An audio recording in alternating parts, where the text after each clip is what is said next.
నమస్తే, welcome to hit TV. ఈ రోజు మనతో పాటు ప్రముఖ ఆధ్యాత్మికవేత్త అలాగే ఆస్ట్రాలజర్ ముల్లపూడి సత్యనారాయణ గారు ఉన్నారు. వారితో మాట్లాడి మరిన్ని విషయాలు తెలుసుకుందాం. నమస్తే గురు. నమస్కారం మా చాందని. బాగున్నారా? బాగున్నానమ్మా చాందని. గురువు గారు, బ్రహ్మ ముహూర్తం యొక్క అసలైన రహస్యం ఏంటి? బ్రహ్మ అంటే అన్నిటికంటే పెద్దది అని అర్థం, శ్రేష్టమైనది అని అర్థం. జ్ఞానంలో, వయస్సులో, అనుభవంలో అన్నిటికీ పెద్దవాళ్ళని బ్రహ్మదేవుడు అంటారు.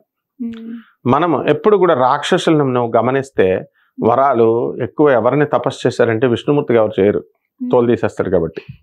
శివుడికి కొంచెం తక్కువ, బ్రహ్మదేవుడికి ఎక్కువ. ఓం బ్రహ్మదేవాయ నమః, ఓం బ్రహ్మదేవాయ నమః అంటే ఈ బ్రహ్మదేవుడు వచ్చేసేవాడు, అందరికి వరాలు ఇచ్చేసేవాడు. వరాలు ఎక్కువ ఇచ్చేస్తున్నాడు అని చెప్పేసి శివుడు విష్ణుమూర్తి ఇద్దరు కలిసి కమిటీ పెట్టుకొని ఈయన్ని డిస్మిస్ చేశారు, పవర్స్ తగ్గించేశారు బ్రహ్మదేవుడికి. అందుకనే బ్రహ్మదేవుడికి ఇప్పుడు తక్కువ. అంటే దక్ష ప్రజాపతికి ఎలాగైతే ఒక తలకాయ తీసేస్తాడు, అహంకారం వచ్చినప్పుడు శ్రీ మహావిష్ణువు కానీ శివుడు కానీ ఏం చేస్తారంటే, నా అంత గొప్పవాడు లేడు అని దక్ష ప్రజాపతి అనుకున్నప్పుడు శివుడిని పిలవకుండా యజ్ఞం చేస్తుంటే తీసేశారు. వీరభద్రుడు వచ్చి తీసిపడేశాడు. అలాగే బ్రహ్మదేవుడు కూడా నీ సృష్టి అంతా నేనే చేస్తున్నాను, రాక్షసులంతా నాకే తపస్సు చేస్తున్నారు, నో విష్ణు నో శివ, మీ అందరికంటే నేనే గ్రేట్ అంటే అప్పుడు శివుడు ఏం చేస్తాడు, మర్యాదగా చెప్తాడు వినడు. శివలింగం అరుణాచల శివలింగం లాగా వచ్చేసి టాప్ ఒకళ్ళు కింద ఒకళ్ళు, ఎవరి ముందు అయితే వాళ్ళు చూసిరండి అంటే విష్ణుమూర్తి వచ్చి నేను కూర్మావతారంలో క్రిందకి వెళ్ళి వరాహవతారంలో వెళ్ళి స్వామి నేను చూడలేకపోయాను నిజంగా చెప్తాడు. అందుకని విష్ణుమూర్తిని వదిలేశాడు బ్రహ్మ, అదే శివుడు. ఆ పైనకి వెళ్ళి బ్రహ్మదేవుడు అబద్ధం చెప్పేసి మళ్ళీ దొంగ సాక్ష్యాలు మనం తీసుకొస్తాం కోర్టులో, దొంగ సాక్ష్యాలు. అలాగా ఒక మల్లి చెట్టుని ఒక ఆవుని తీసుకొచ్చి చూసేసానని ఆవు చూశాడని తలతో చెప్పుద్ది, చూడలేదని తోకతో ఇలా ఊపుద్ది ఇలాగా. అందుకని మొగల పువ్వుని తీసుకొస్తే ఇదేమో చూశారంటే ఇది పూజకు పనికిరావు అని మొగల పువ్వుని, ఈ ఆవు యొక్క ముఖాన్ని మనం చూడకూడదు, వెనకున్నటువంటి తోకే దాన్నే పూజించాలి అని బ్రహ్మదేవుడు అహంకారంతో అబద్ధం చెప్పాడు. కాబట్టి శివుడు ఏం చేశాడు, తలకాయ పీకేశాడు. లేకపోతే 5 ముఖాలు ఉండేవి. శివుడు పంచాననుడు, శివుడికి 5 ముఖాలు ఉన్నాయి, బ్రహ్మదేవుడు కూడా 5 ఉండేవి. ఇప్పుడు తీసేసి చతుర్ముఖుడు అయిపోయాడు బ్రహ్మదేవుడు. వీడు ఎప్పుడు అబద్ధం ఆడకుండా ఈ బ్రహ్మదేవుడు ఒక ఇన్స్పెక్షన్ కమిటీ పెట్టి సరస్వతీదేవిని నాలిక మీద సామే వస్తు జిహ్వాగ్రి బ్రహ్మ రూపా సరస్వతి, బ్రహ్మ యొక్క తిష్టంతు, బ్రహ్మ యొక్క జిహ్వ మీద నిలబడుగాక అని చెప్పేసి డ్యూటీ వేశారు. సో అప్పటి నుంచి ఇంక బ్రహ్మ అబద్ధాలు ఆడడం మానేశాడు అనమాట. కాబట్టి బ్రహ్మ ముహూర్తం ఆయన ఏం చేస్తాడు, సరస్వతి దేవి లేపుద్ది ఆయన్ని. తొలి జాము అంటాము, అంటే 12 గంటలకి రాత్రి అవుతుంది కదా, నిశాచరులు అందరూ రాక్షసులు, మానవుడు అక్కడే పడుకుంటాడు రాత్రులు, మా దేవతలు రాక్షసులు అందరూ రాత్రులు తిరుగుతారనమాట. సో తెల్లవారుజామున 2:30కి మనకి తొలి జాము స్టార్ట్ అయిపోద్ది. కాబట్టి మనం బ్రహ్మ ముహూర్తం ఏమిటంటే 2:30 నుంచి స్టార్ట్ అయిపోద్ది. ఆ టైంలో బ్రహ్మదేవుడు తన సృష్టిని మొదలు పెడతాడనమాట, సృష్టించడం మనల్ని అందరినీ. ఆ టైంలో ఋషులంతా కూడా తాము తపస్సు చేస్తారు. ఒక 20 minutes మెడిటేషన్ చేస్తున్నాం కదా ఇప్పుడు, అలాగా ఋషులు కూడా వాళ్ళందరూ ఏం చేస్తారు, బాబా అంటే బం భం బాబా అంటే శివుడు నామ్, ఆయన యొక్క నామము, కేవలము అంటే సర్వస్వము అని.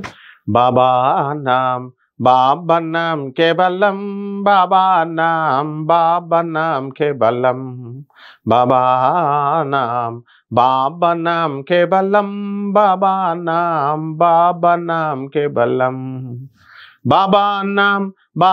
నామ్ కేవలం, బాబా నామ్ కేవలం అని చెప్పి, ఇది కలియుగాంతానికి కూడా శంభాల నగరం వచ్చేసిన తర్వాత కూడా శివుడిచ్చాడు ఈ మంత్రాన్ని. ఈ నామాన్ని జపం చేసుకోవాలా. త్రేతాయుగంలో రాముల వారి మంత్రాన్ని తారక మంత్రం.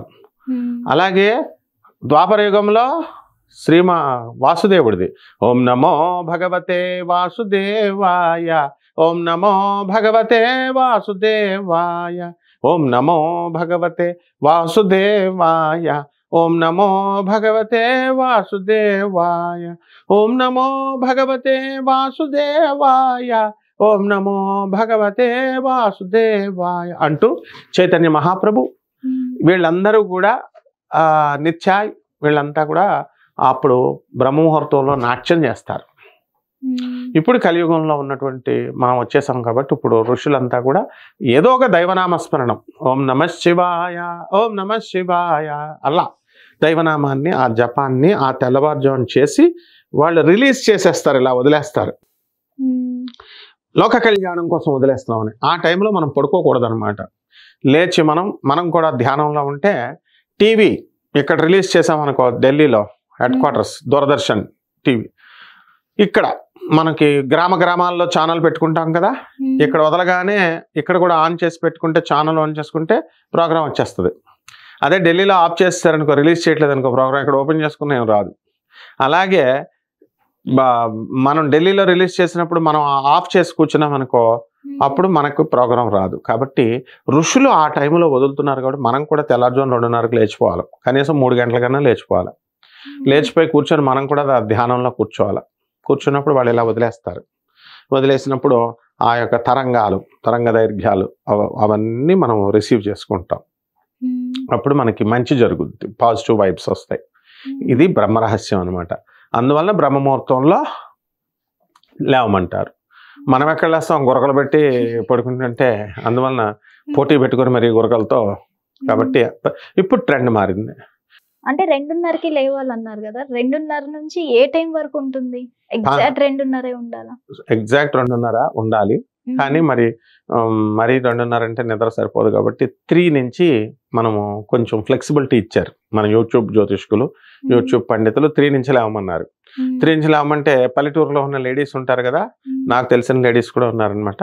వాళ్ళు తెల్లారుజామున 3 గంటలు లేచిపోతున్నారు, స్నానాలు చేసేస్తున్నారు, సామాన్ సర్ది పడేసి పూజ అయిపోయి 5 కల్లా క్లోజ్ చేసేస్తున్నారు. పూజ 3 to 5 చెప్పారు, వీళ్ళు చేసేస్తున్నారు 3 to 5.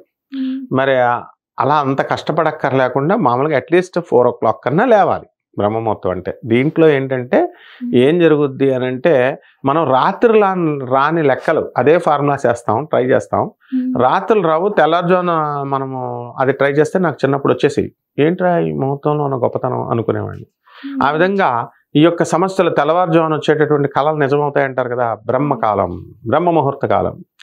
ఆ టైంలో మనం ఏదనుకుంటే అది అయిపోతాయి. ఒక భర్త భార్యను రోజు తన్నేస్తున్నాడు అనుకో, వీడిని ఇరగొడేయాలరా ఎవడో ఒకడో వచ్చి అని ఒక ఆమె తలుచుకుంది. వాడు ఏం చేశాడు, ఏదో తొండ్ర పని చేశాడు, మొత్తం అందరూ వచ్చి విరగొట్టేశారనమాట. కాబట్టి అది మంచైనా చెడైనా బ్రహ్మముహూర్తానికి ఆ శక్తి ఉంటుంది. మన సంకల్పం, thoughts are things. Dale Carnegie చెప్తాడు, మనం ఏదనుకుంటే అది అయిపోతాం, యద్భావం తద్భవతి, ఏదనుకుంటే అది అయిపోతాం. బ్రహ్మశక్తి ఆ ముహూర్తానికి ఉన్నటువంటి శక్తి. అందువల్లనే డాక్టర్ నందమూరి తారక రామారావు, నట సామ్రాట్, విశ్వవిఖ్యాత సార్వభౌముడు మన ఎన్టీఆర్ అంటే ఇంక మళ్ళీ తిరుగులేదుగా. ఎన్టీఆర్ ఏం చేసేవాడు, ప్రతిరోజు తెల్లవారుజామున 3 గంటలకి బ్రహ్మముహూర్తంలో లేచిపోయేవాడు. లేచిపోయి ఏం చేసేవాడు, వాకింగ్. మొత్తము మెడ్రాస్లో వీధుల్లో వాకింగ్ చేస్తుంటే 3 గంటలకి అనుకో అలారం, కరెక్ట్గా ఈ వీధిలో 3 గంటలకే వెళ్ళేవాడు. గడియారాలు పోయినా పర్లేదు. నెక్స్ట్ వీధిలో 3:05, నెక్స్ట్ వీధిలో 3:10. అంటే మన గడియారాలు పోయినాయి అనుకో, ఎన్టీ రామారావు మన వీధికి వచ్చాడంటే 3కి పెట్టేసుకోవచ్చు గడియారం. నెక్స్ట్ వీధిలోకి వచ్చాడంటే 3:05. అంత పంక్చువాలిటీ. బ్రహ్మ ముహూర్తంలో నిద్ర లేచినటువంటి మనగాళ్ళు భారతదేశంలో కాదు, ప్రపంచ చరిత్రలో ఇద్దరే ఉన్నారు. ఒకటి నందమూరి తారక రామారావు ఎన్టీఆర్, మన సీనియర్ ఎన్టీఆర్, అండ్ 2 మన అమాయకుడైనటువంటి మన బాలయ్య బాబు వాళ్ళ అబ్బాయి. రోజు తెల్లవారుజాము 3 గంటలు లేచి పూజ చేసేస్తాడు కంప్లీట్. అందువల్ల తండ్రి కొడుకులు వీళ్ళిద్దరు బ్రహ్మ ముహూర్తాల్లో పెట్టుకున్నారు కాబట్టి వాళ్ళ జీవితాలు చక్కగా హ్యాపీగా మంచి కీర్తి ప్రతిష్టలతో వెళ్ళి, మనం కూడా వాళ్ళని మన గురువులు కాబట్టి వాళ్ళని మనం అనుకరిస్తే మనం కూడా అలా క్లిక్ అయిపోతాం.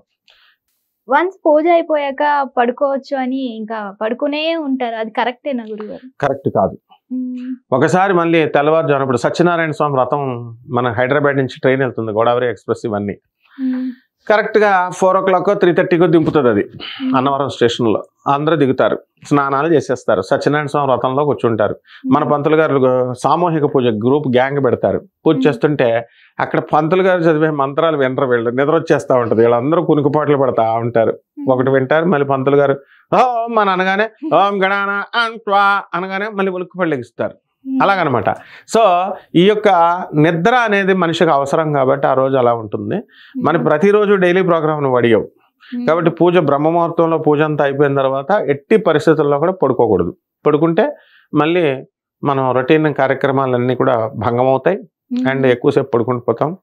కాబట్టి వీటి రీత్యా కాకపోయినా పూజ చేసిన తర్వాత మళ్ళీ ఎప్పుడు పడుకోకూడదు. అందువల్ల చక్కగా అందుకనే లిమిటెడ్గా మరీ 3కి లేకపోయినా 4కి లేండి.